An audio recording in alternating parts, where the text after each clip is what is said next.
Assalamualaikum warahmatullahi wabarakatuh. A'udzu billahi minasyaitonir rajim. Bismillahirrahmanirrahim. Innal hamdalillah nasta'inuhu wa nastaghfiruhu wa nu'minu bihi wa natawakkalu alayh. Wa na'udzu billahi min shururi anfusina wa min sayyiati a'malina. Man yahdihillahu fala mudilla lahu wa man yudlilhu fala hadiya lahu.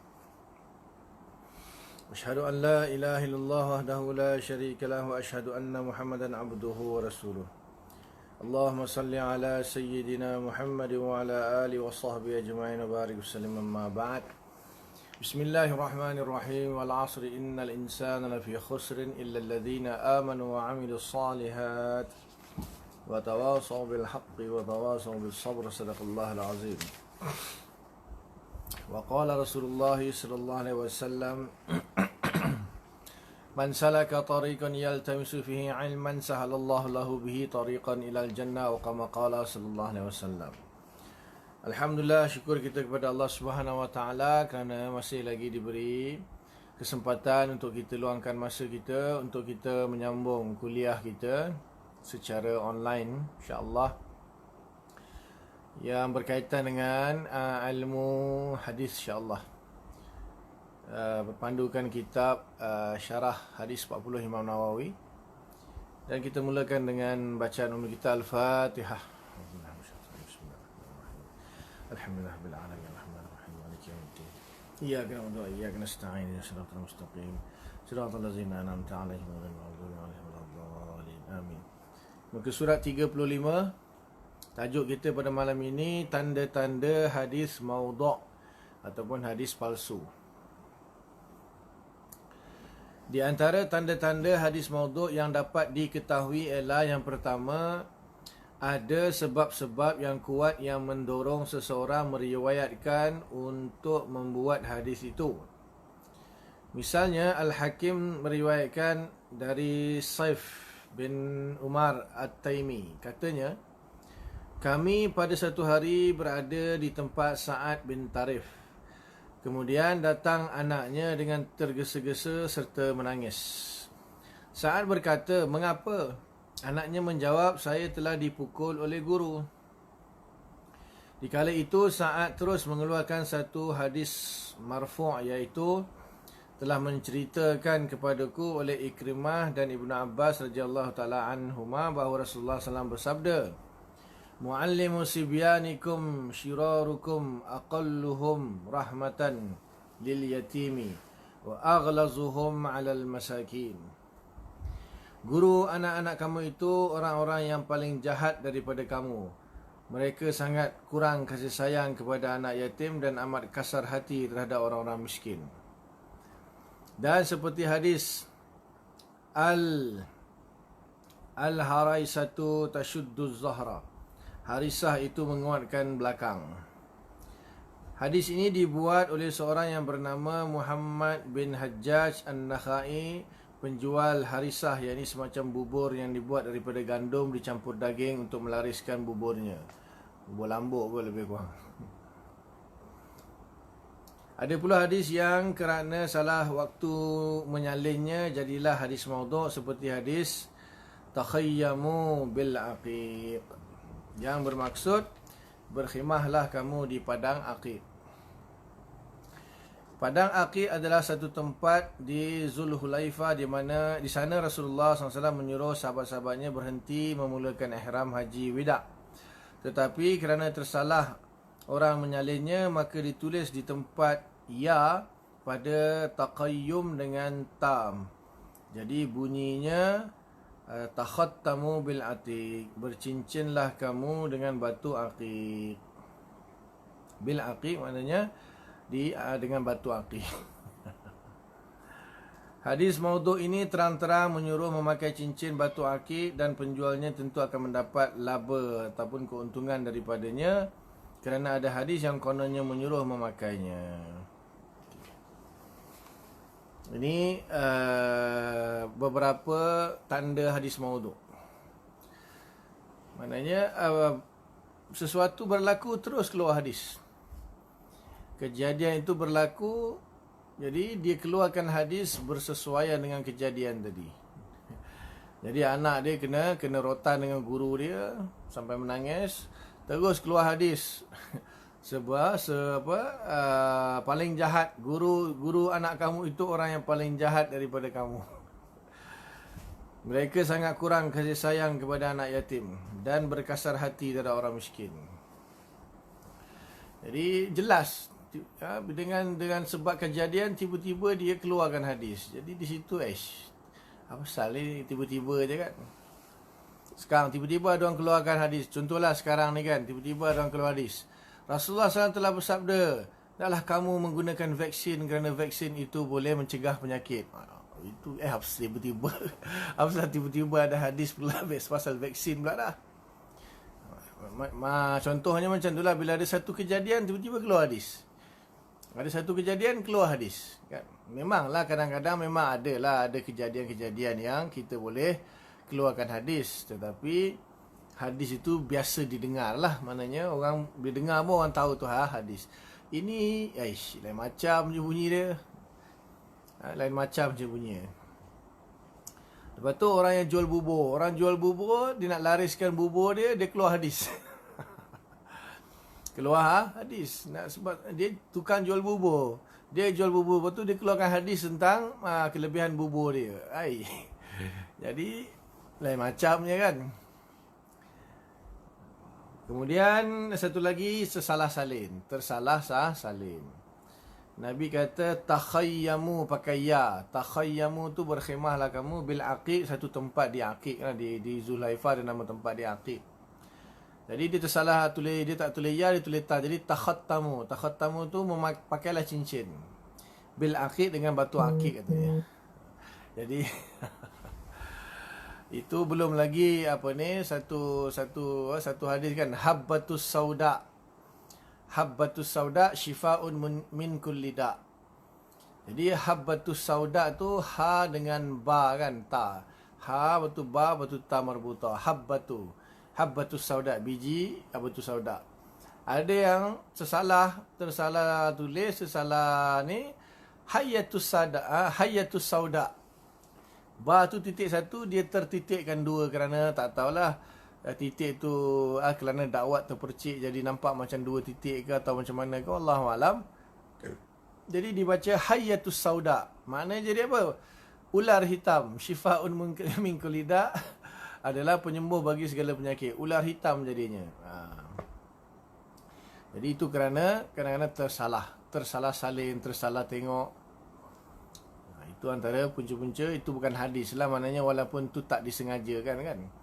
Tapi tetaplah hadis tu maudhu. Sama ada orang tu sengaja ke tak sengaja, kalau itu bukan hadis Nabi, maka dia dianggap sebagai hadis palsu. Maknanya kena cek dulu betul-betul. Kita bukan boleh main susuka hati kita meriwayatkan sesebuah hadis. Okey.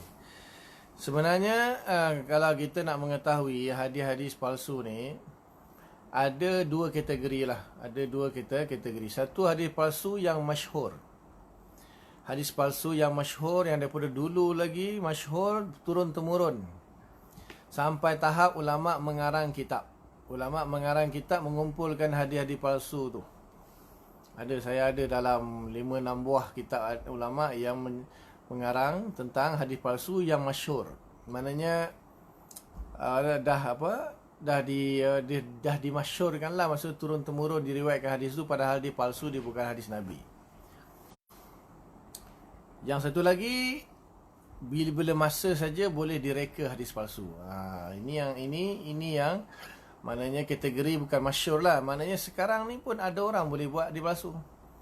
Sekarang ni pun ada orang boleh mereka-reka, lepas tu dia kata ini hadis Nabi. Itu hadis-hadis palsu yang kategori kedua lah, yang tidak masyhur, maksudnya yang siapa saja boleh buat, bila-bila masa je boleh buat. Lepas tu sandarkan kepada Nabi. Adapun kalau hadis-hadis palsu yang masyhur, ada ulama telah kumpulkan, banyak ulama dalam mengarang kitab. Mengarang kitab ni nak bagi tahu kata hadis-hadis ni adalah palsu walaupun dia masyhur. Dia masyhur di kalangan lisan-lisan orang awam, tapi dia palsu. Cuma masalahnya ada hadis ni yang mana kepalsuannya tu khilaf. Ada yang kata dia tak palsu. Ada yang kata tak palsu tetapi dia dhaif jiddan lah. Ni sangat lemah. Tapi tak palsu, masih ada lagi perkataan Nabi, tapi perkataan Nabi yang mungkin dah ditongang terbalikkan ataupun dah disalah ertikan, salah diriwayatkan, terubah perkataan ke macam mana ke. Nak kata palsu tu pun tidak sangat, nak kata, tapi kita tak sabitkanlah sebagai hadis Nabi yang sahih atau yang hasan, yang makbul lah. Tetap juga tak diterima lah. Tak diterima, tapi kita tak adalah yang dia memang betul-betul 100% palsu, tak juga. Dia mungkin berasal daripada hadis Nabi, tapi yang meriwayatkan tu orang yang lemah, ingatan dia lemahnya, dia berubah, tinggal 1-2 perkataan saja. Maksudnya ada asal sebenarnya hadis tu, tetapi dah berubah dia punya perkataan dia, isi kandungan dia dah berubah sampai tinggal 1-2 perkataan yang masih lagi, kalau kita nak teliti, tengok-tengok, memang ada asal sebenarnya, tapi dah tahap tak boleh terima dah lah. Tapi taklah palsu, maksudnya bukan sengaja dibuat untuk disandarkan kepada Nabi. Jadi ada kitab dia juga. Sebab tu susah kalau ada orang kadang-kadang dia WhatsApp dekat saya. WhatsApp, Ustaz, ini hadis ni betul ke hadis ke bukan hadis, palsu ke atau macam mana, sahih ke dhaif? Dia bagi dalam bahasa Melayu. Bagi dalam bahasa Melayu memang saya angkat tangan lah. Saya cakap tak, cuba bagi dalam bahasa Arab. Kalau bagi hadis dalam bahasa Arab dia, ataupun sekurang-kurangnya ada nama sahabat yang meriwayatkan hadis tu, atau imam yang meriwayatkan hadis tu, bolehlah kita cari. Ini bagi satu perkataan bahasa Melayu, ditanya ni hadis ke bukan Ustaz, bahasa Melayu apa tu. So macam mana nak check? Walaupun ada aplikasi sekarang ni, ada ulama buat aplikasi. Saya pun ada, saya download dalam handphone, dalam laptop pun ada. Masalahnya sekali type perkataan tu, yang keluarnya dekat 300-400 hadis. Satu-satu nak kena baca, nak kena tengok kena ke tak kena hadis tu dengan apa yang dah diterjemahkan oleh, itulah zaman moden ni orang buat aplikasi menyemak hadis tu kan. 300-400 hadis nak baca, nak check satu-satu kena tak kena, dua letih. Memang susah sebenarnya. Susah. Kalau dia bagi yang bahasa Arab, sebenarnya ada satu dia panggil kitab Atraful Hadis. Ada beberapa ulama yang masyhur seperti Imam Mizi, ada kitab dia Tuhfatul Ashraf fi Atrafil Hadis. Imam Ibn Hajar pun ada kitab Atraful Hadis. Kemudian ada ulama moden Azhar buat Mausu'ah fi Atrafil Hadis. Maksudnya beberapa perkataan dalam hadis itu dia bagi tahu perkataan ini adalah hadis mana, kitab mana, ulama mana, jilid mana, kita boleh cari. Jadi kalau Arab dia lah, perkataan Arab dia itu senang sikit lah. Dalam contoh je lah, innamal amalu binniyat, katalah.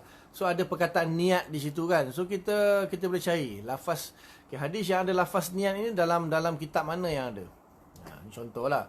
Tapi nama-nama dumiat tu hadis sahih lah. Cuma contoh, mana kalau bagi lafaz dalam bahasa Arab tu boleh dicari lagi. Kalau bagi dalam bahasa Melayu susah. Kita nak terjemahkannya ke dalam bahasa Arab belum tentu lagi.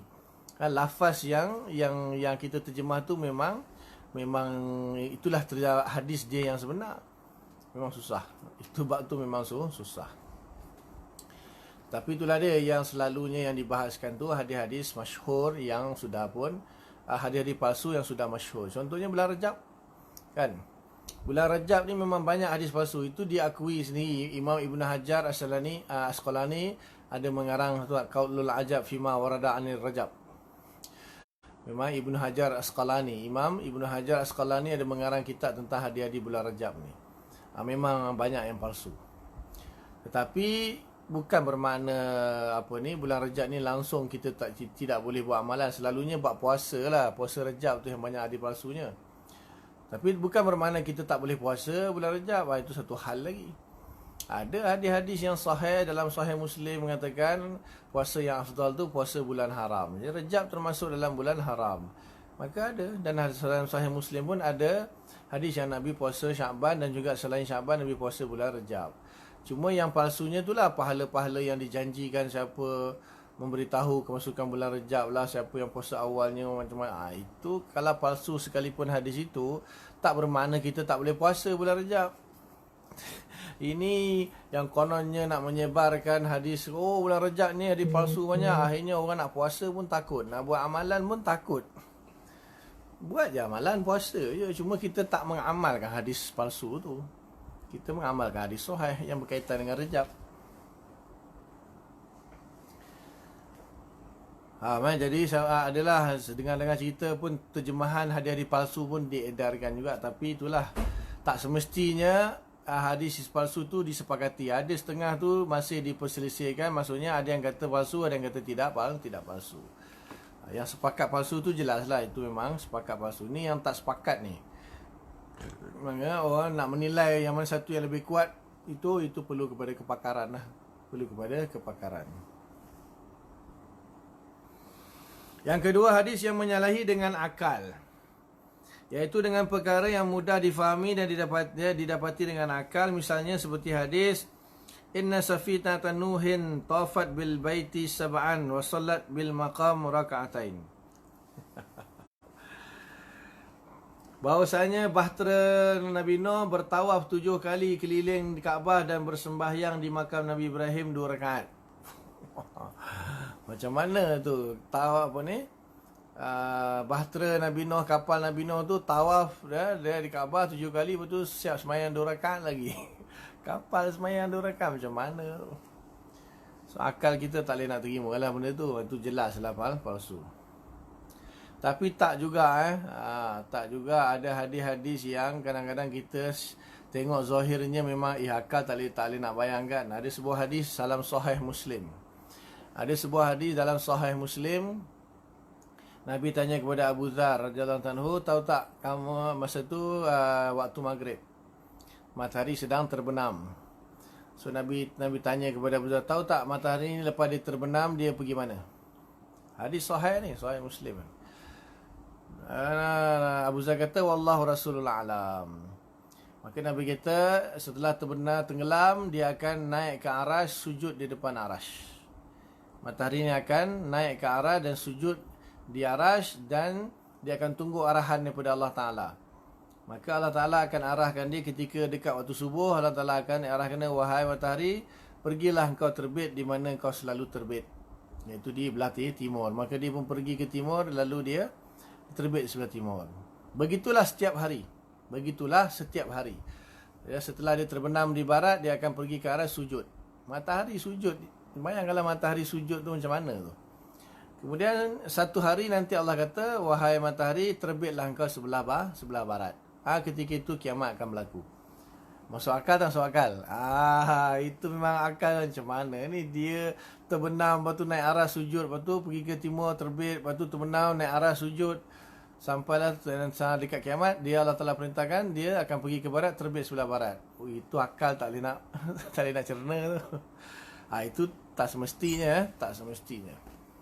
Yang ni jelas lah. Yang ni kapal Nabi Nuh tawaf 7 kali sembahyang 2 rakaat. Itu ya palsu lah. Masih kita kata memang palsu. Ni matahari tu masalah. Kita hadis sahih Muslim. So macam mana nak kata tu? Macam mana nak faham dengan akal tu? Maksud saya tak semestinya lah. Tak semestinya kalau berlawanan dengan akal tu hadis tu palsu. Tak, ada dalam Sahih Muslim palsunya mana? Dan hadis memang macam tu bunyi dia. Macam-macam lah, ulama panjang khilaf. Ada yang kata betul lah seperti mana yang disebutkan tu, cuma kita tak tahulah cara dia sujud tu macam mana. Kemudian ada kata, dah mana boleh bumi mengelilingi matahari duduk situ, macam mana matahari pergi naik arash pula dah. Wallahu a'lam lah, panjang pembahasan dia sebenarnya. Tapi itu bukan hadis palsu lah, bahkan sahih. Kemudian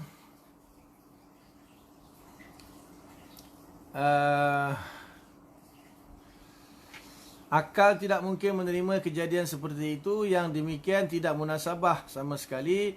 Rasul ada mengatakannya. Seterusnya, akal tidak membenarkan dongeng yang nyata dustanya seperti hadis ini. Ad-diku al-abyadu habibi wa habibi Jibril. Ayam putih kekasihku dan kekasihku Jibril. Ayam putih Ayam putih kekasihku dan kekasihku Jibril. Oh, siapa bela ayam putih tu kira dapat pahala lah. This palsu. Ayam putih jadi kekasih Nabi. Aduh. Ini maknanya menyalahi akal lah. Yang ketiga, menyalahi nas, keterangan Al-Quran yang tegas. Hadis yang demikian itu ialah waladuz zina la yadkhulul jannata ila sab'ati abna'in. Anak zina tidak masuk ke syurga hingga 7 keturunan. Anak zina tidak akan masuk syurga sampai 7 keturunan. Contohnya masa mak ayah dia telanjur, maksudnya mak ayah telanjur sampai perempuan tu lah mengandung. Maksudnya anak haram lah, kita panggil anak luar nikah. Anak luar nikah. Ya, anak luar nikah ni bukan dia bersalah pun, dia pun tak minta dilahirkan dalam keadaan begitu. Kalau dia lahir dia jadi orang soleh, dia masuk syurga. Kalau dia lahir, kalau anak halal pun, anak dalam nikah pun, kalau dia buat dosa, dia akan masuk neraka juga. Jadi ni masuk syurga, masuk neraka bukan kerana anak halal atau anak haram, anak luar nikah atau anak dalam nikah. Di sini hadis kata anak zina tak akan masuk syurga 7 keturunan dia. Dia dah anak nikah, sekejap lagi dia kahwin dapat anak pun, anak tu pun masuk neraka juga. Ini menyalahi nas Quran. Hadis ini menyalahi ayat Quran wala ala taziru waziratun wizra ukhra. Tidak memikul seseorang yang bersalah akan kesalahan orang lain. Dia tak bersalah, mak ayah yang bersalah kan. Kenapa dia masuk neraka sampai 7 keturunan mak tu masuk neraka. So tu hadis tu nampak sangat kepalsuan dia lah. Hukumnya, sebenarnya hukum yang ada di hadis itu diambil dari Taurat yang tidak dapat diterima kerana bertentangan dengan nas Al-Quran. Taurat yang telah diubah-ubah. Tak tahulah. Sebab Taurat pun tak mungkin Taurat meriwayatkan sesuatu yang memang bercanggah dengan nas Al-Quran. Sebab apa? Paling pun perbezaannya dari segi syariat yang berbeza. Ini dah macam masuk neraka ni dah memang jelas sama aja syariat-syariat. Masuk syurga, masuk neraka, semua kitab-kitab Allah Ta'ala, kitab-kitab samawi semua. Siapa buat baik masuk syurga, buat jahat masuk neraka, mana ada anak zina tu kena. Habis tu kalau anak zina tu jadi ulama, masuk neraka juga. Yang tak tahan tu 7 keturunan tu.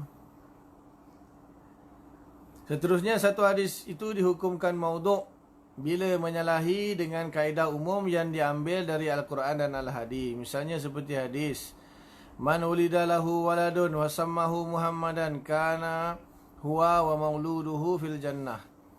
Barang siapa yang memperoleh anak lalu dinamakan dia Muhammad, adalah dia dan anaknya itu di dalam syurga. Sedaplah macam tu kan. Namakan anak kita Muhammad, so kita tak payah semayang, puasa, zakat haji, tak payah. Namakan anak Muhammad, anak masuk syurga, kita masuk syurga. Hanya semata-mata memberi nama anak Muhammad masuk syurga. Tak semayang ke, tak puasa ke, buat dosa ke, tak apa. Yang penting bagi nama anak Muhammad, anak masuk syurga, kita masuk syurga. Itu jelaslah palsu. Ya. Yang keempat, menerangkan suatu pahala yang sangat besar kerana perbuatan atau amal yang sangat kecil, atau seksa yang sangat besar kerana perbuatan yang terlalu kecil. Hadis-hadis yang bersifat demikian yang selalunya diadakan oleh ahli-ahli riwayat untuk menggemarkan dan menakutkan adalah kebanyakannya maudhu' dan palsu. Amalan sikit je buat, pahala dia mengalahkan amalan-amalan besar. Ataupun dosa kesalahan kecil dia buat, tapi dia punya seksa neraka tu mengalahkan dosa-dosa besar.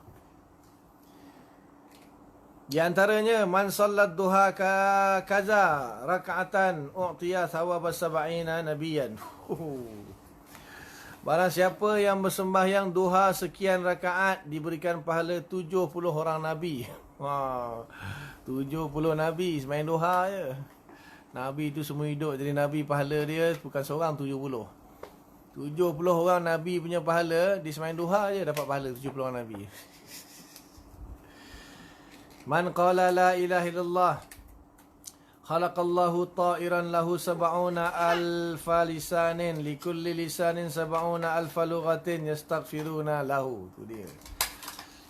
Barang siapa membaca la ilaha illallah, nescaya dijadikan Allah baginya seekor burung yang mempunyai 70,000 lidah.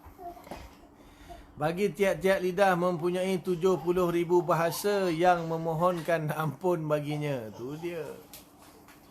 Siapa sebut la ilaha illallah, Allah akan ciptakan seekor burung yang memiliki 70,000 lidah.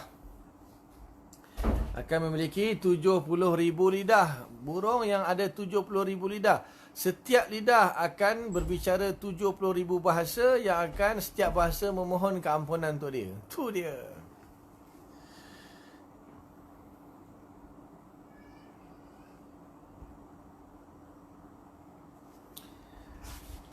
Saja kononnya nak menggalakkan orang berzikir la ilaha illallah, tapi agak-agak lah kan. Tak perlu kita nak berdusta atas nama Nabi semata-mata nak suruh orang buat amalan baik. Cukup dengan hadis-hadis yang sahih dah ada, dah cukup dah pun, tak payahlah nak buat-buat hadis. Hadis tersebut tidaklah benar dan dihukum maudhu'. Demikian pula hadis yang menerangkan keadaan keutamaan dan kesialan satu-satu hari seperti Yaumul Arbi'a Yaumu Nahsin Mustamirrin. Hari Rabu hari sial yang berkekalan. Hari Rabu hari sial yang berkekalan. Tu dia. Apa kenalah dengan hari tu? Apalah salah hari Rabu tu dianggap hari yang sial berkekalan pula tu? Mungkin sebab dia buat Ladies Night kot hari Rabu. Hari Rabu dia buat Ladies Night. Allah Ta'ala lah. Hadis palsu lah. Juga hadis yang menerangkan keadaan hari-hari dalam seminggu yang kononnya ada diriwayatkan dari Ibnu Abbas radhiyallahu ta'ala anhuma, iaitu Yaumus Sabti Yaumu Makrin wa Khadi'atin, wal ahadi yaumu gharsin wa bina'in, wal ithnaini yaumu safarin wa talabur rizqi, wa sulasai yaumu hadidin wa ba'sin, wal arbi'ai yaumul la akhza wa la ata'a, wal khamis yaumut talabil hawaiji wa dukhulin ala sultan, wa yaumul jum'ati yaumu khitbatin wa nikahin. Hari Sabtu hari curang dan tipu. Hari Sabtu, hari curang dan tipu. Kita buat kuliah hari curang dan tipu. Hari Ahad, hari bercucuk tanam dan membina atau mendirikan rumah dan sebagainya. Wah, Ahad cuti. Orang cuti hari Ahad dia apa? Cucuk tanam. Mungkinlah cuti pergi kebun kot. Dan hari Isnin, hari musafir, berjalan dan mencari rezeki. Dan hari Selasa, hari kekerasan dan seksaan. Dan hari Rabu, hari diam, tidak ada pengambilan dan pemberian. Dan hari Khamis, hari menuntut segala hajat. Dan hari menghadap sultan. Dan hari Jumaat, hari pinangan dan perkahwinan. So, tidak sah, tidak sabit. Okey, hukum meriwayatkan hadis maudhu'. Ni dia. Hukum meriwayatkan hadis maudhu'. Hadis tidak boleh diadakan walaupun dengan maksud. Hadis tidak boleh diadakan dengan maksud yang baik pada agama. Maksudnya meriwayatkan hadis maudhu' ni ada dua lah. Maksudnya yang tak ada daripada Nabi, dia buat hadis. Dia mereka-reka hadis, maksudnya dia meriwayatkan tu, maksudnya dia membuat hadis maudhu' walaupun niat dia baik untuk kebaikan agama pun sekalipun. Tapi kalau bukan Nabi, maksudnya jangan sandarkan kepada Nabi lah. Maksudnya nak cakap lah. Maksudnya kata-kata siapa tu? Kata-kata aku lah. Kata-kata saya lah. Jangan, ini Nabi kata ni. Nabi kata siapa yang buat sekian-sekian akan dapat sekian-sekian. Nabi tak kata pun. Tapi niat dia baik kononnya. Kononnya niat dia baik. Nabi telah bersabda, barang siapa yang ambil vaksin akan dapat syafaat di hari kiamat. Tu dia. Semata-mata nak suruh orang ambil vaksin, dia keluar hadis Nabi pula tu. Tak payahlah. Cakap je lah, kalau vaksin ni betul-betul memberi kesan, baguslah kita ambil. Kalau beri kesan, kita tengok-tengok dulu beri kesan ke tidak, ataupun ada efek ke tidak. Ini siap kata, Nabi kata. Itu janganlah, jangan. Itu maksudnya, itu meriwayatkan hadis palsu, yang mana dia sendiri mereka hadis tu. Yang kedua, dia dah tahu hadis tu palsu, dia pergi riwayatkan juga. Ini yang kedua. Dia dah tahu hadis tu palsu, tapi dia riwayatkan juga, sebarkan juga. Ini bahaya ni. Sekarang ni men-share kan dalam WhatsApp, dalam apa semua, Facebook ke apa, media sosial ni. Dapat satu, dia share. Lepas tu siap ugut, lepas tu siapa yang tidak sebarkan hadis ini akan dapat kemalangan. Surat berantai ke apa istilah dia. Ni adalah hadis Nabi tentang akhir zaman ni, dah dekat nak kiamat ni. So siapa yang tak sebarkan hadis ni akan dapat kecelakaan, kerugian, bankrupt. Tapi siapa yang sebarkan akan dapat keuntungan yang tidak disangka-sangka. Macam-macam. Ugut, siap ugut lagi tu. Itu meriwayatkan benda yang dah sedia palsu. Jangan. Bahkan kalau kita tak tahu hadis tu palsu atau tidak pun jangan kita cuba sebarkan. Melainkan kita yakin hadis ini sahih, makbul, boleh, baru kita boleh share.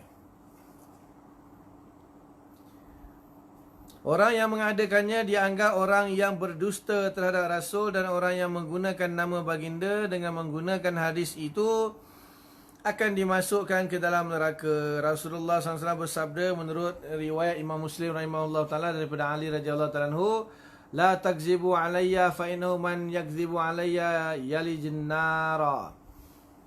Yang bermaksud, janganlah kamu berdusta atas namaku, kerana bahawasanya barang siapa yang berdusta atas namaku, masuklah ia ke dalam neraka. Banyak hadis dia. Dalam hadis yang lain, man kazzaba alayya muta'ammidan falyatabawwa maq'aduhu minan nar. Barang siapa yang sengaja berdusta atas nama aku, maka dia telah menempah tempat di neraka. Banyak hadis tu tentang dan hampir dikatakan mutawatir maknawi.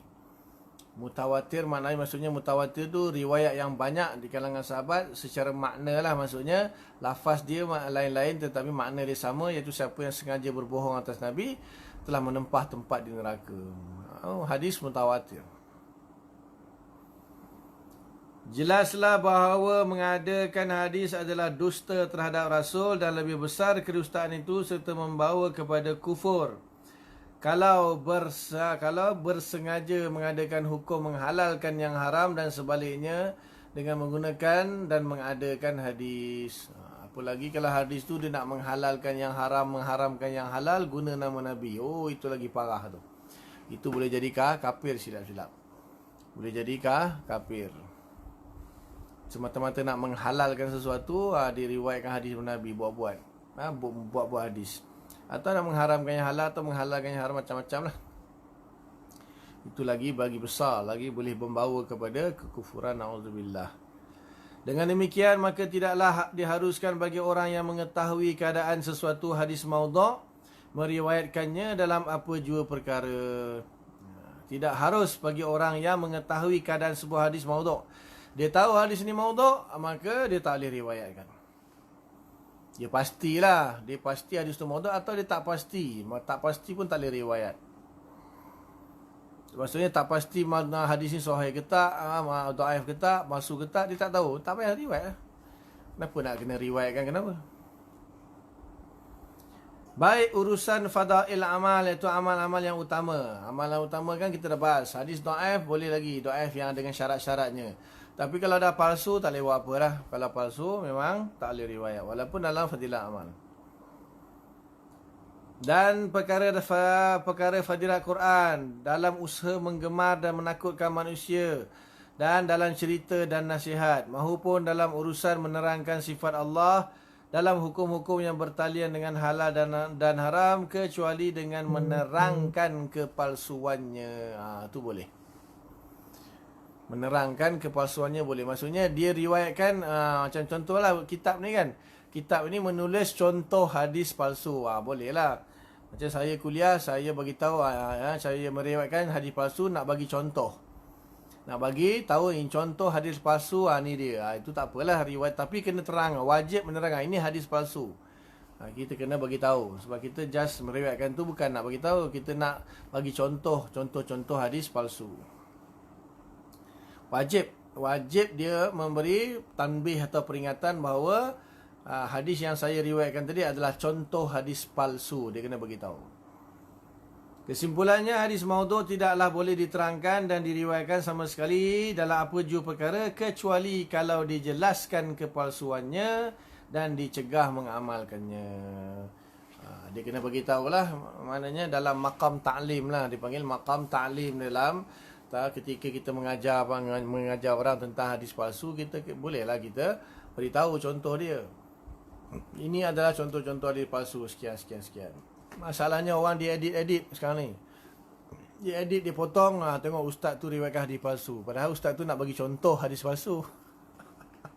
Bahaya zaman sekarang ni. Kalau dia musuh kita, tak ngam, tak satu fikrah je, kita riwayat hadis padahal kita nak bagi contoh je, ni hadis palsu. Dia potong kita punya cakap yang sebelum atau selepas tu. Tengok ni ustaz ni riwayatkan hadis palsu. Bahaya zaman sekarang ni. Cut paste ni bahaya. Wallahu ta'ala a'lam. Habis, selesailah ilmu mustalah hadis. Ada satu lagi, iaitu tentang riwayat ringkas imam-imam hadis yang masyhur. Jadi saya tak sempat nak snap, saya target sampai situ sajalah. Tadi dah selesai lah kita punya pengajian malam ni. Masa macam mana? Cukup? Ke nak sambung lagi? Tapi saya tak sempat nak snap hantar kat Haji Nazli. Iaitu dia nak cerita di muka surat 40 tu, cerita 6 ulama hadis yang masyhur yang dipanggil A'immatus Sittah, A'immatul Kutubus Sittah. A'immatul Kutubus Sittah, imam-imam kitab hadis yang 6 lah, yang menjadi 6 kitab hadis yang menjadi rujukan utama dalam ilmu riwayat hadis. Iaitu Imam Bukhari, Imam Muslim, Imam Abu Dawud, Imam Tirmizi, Imam Nasa'i dan Ibnu Majah. Jadi insya-Allah kita sambung minggu depan, minggu yang seterusnya, minggu depan akidah, minggu yang seterusnya lagi insya-Allah. Ini pasal nak baca pun tak teks ni saya tak hantar ke Haji Nazli lagi satu. Panjang juga ni nak cerita seorang-seorang ni, setiap ulama tu. Imam Bukhari, Imam Muslim, kenapa yang 6 ni, kenapa tak yang lain, yang 6 ni saja ke, ada tak yang lain-lain lagi? Yang lain-lain lagi tu kenapa tak disebut? Kenapa 6 ni yang pilih, siapa yang pilih, sejak bila jadi 6 ni dipilih? Itu ada panjang sikit lah nak bahas. Kita akan sambung pada akan datang 2 minggu lagi insya-Allah, sebab minggu depan akidah minggu depan akidah, minggu selepas akidah tu hadis baliklah. Cukup Cukup. Wallahu ta'ala alam. Setakat tu dulu. Apa yang baik daripada Allah Ta'ala, apa yang tak baik kelemahan saya lah, minta ampun kepada Allah, minta maaf kepada semua.